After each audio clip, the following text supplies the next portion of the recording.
मक्किय्या। इस सूरत में 62 आयतें और 3 रुकूअ है। अऊज़ु बिल्लाहि मिनश शैतानिर रजीम। बिस्मिल्लाहिर रहमानिर रहीम। वन्नज्मि इज़ा हवा मा ज़ल्ला साहिबुकुम वमा गवा वमा यंतिक़ु अनिल हवा इन हुवा इल्ला वह्युन यूहा। अल्लमहु शदीदुल क़ुवा ज़ू मिर्रतिन फस्तवा वहुवा बिल उफ़ुक़िल अअला। सुम्मा दना फ़तदल्ला फ़कान क़ाब क़ौसैनि औ अदना। फ़अौहा इला अब्दिही मा औहा।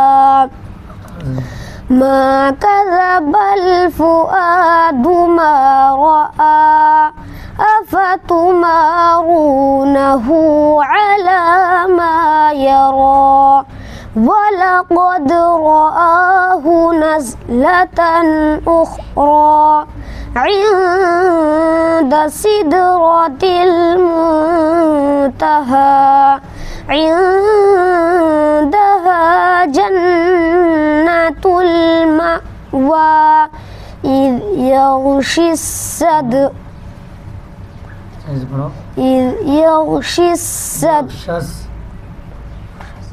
إذ يغشى السدرة ما يغشى ما زاغ البصر وما طغى لقد رآه من آيات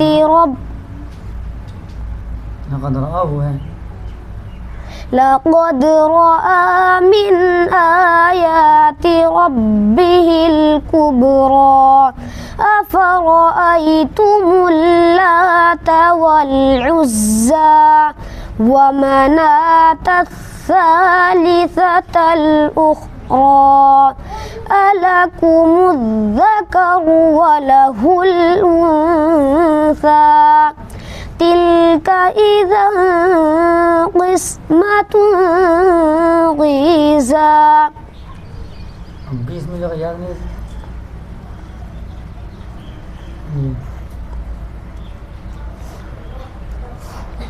أعوذ بالله من الشيطان الرجيم.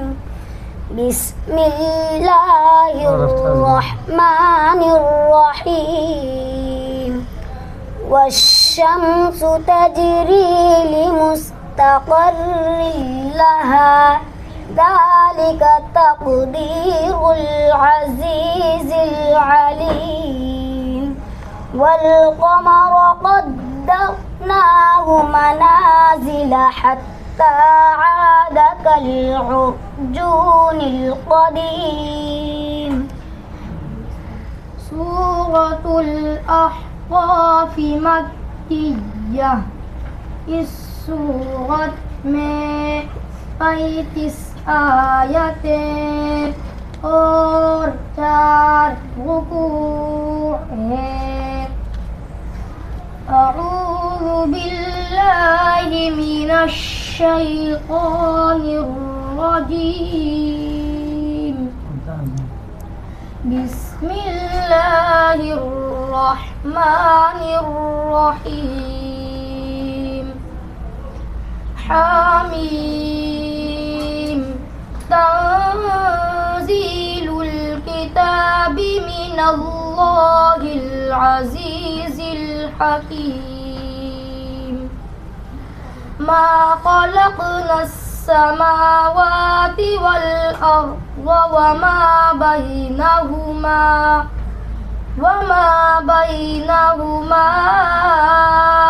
إلا بالحق وأجل مسمى والذين كفروا عما أنذروا معرضون قل أرأيتم ما تدعون من دون الله أروني ماذا خلقوا من الأرض أم لهم شرك في السماوات ائتوني بكتاب من قبل هذا أو أثارة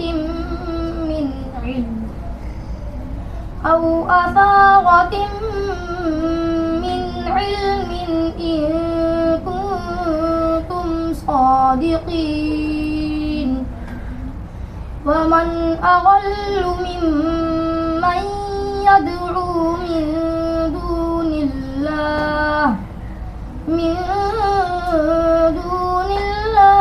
من لا يستجيب له إلى يوم القيامة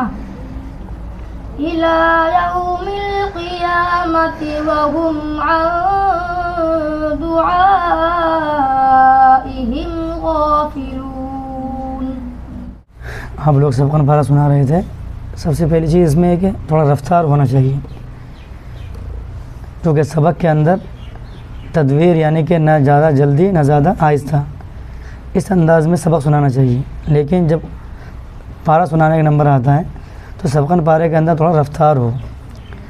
और दूसरी बात यह है कि जो लंबी आयत है तो उसके अंदर जो है हम कोशिश ये करें कि जहाँ सांस हमारा पूरा होने को है उससे पहले हम वक्फ़ कर दें।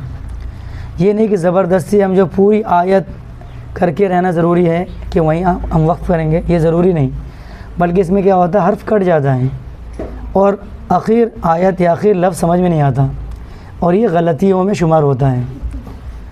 दूसरी चीज़ ये, और तीसरी चीज़ ये कि एक झिझक नहीं होना चाहिए, बिला झिझक पढ़ें, गलती आ जाए कोई बात नहीं, इसलिए कुरान है, कुरान के अंदर कितना भी याद कर लें गलती आएंगी, लेकिन डर और अपने अंदर जो है ये कमी या जो खौफ जो है अपने अंदर वो चीज़ ना हो।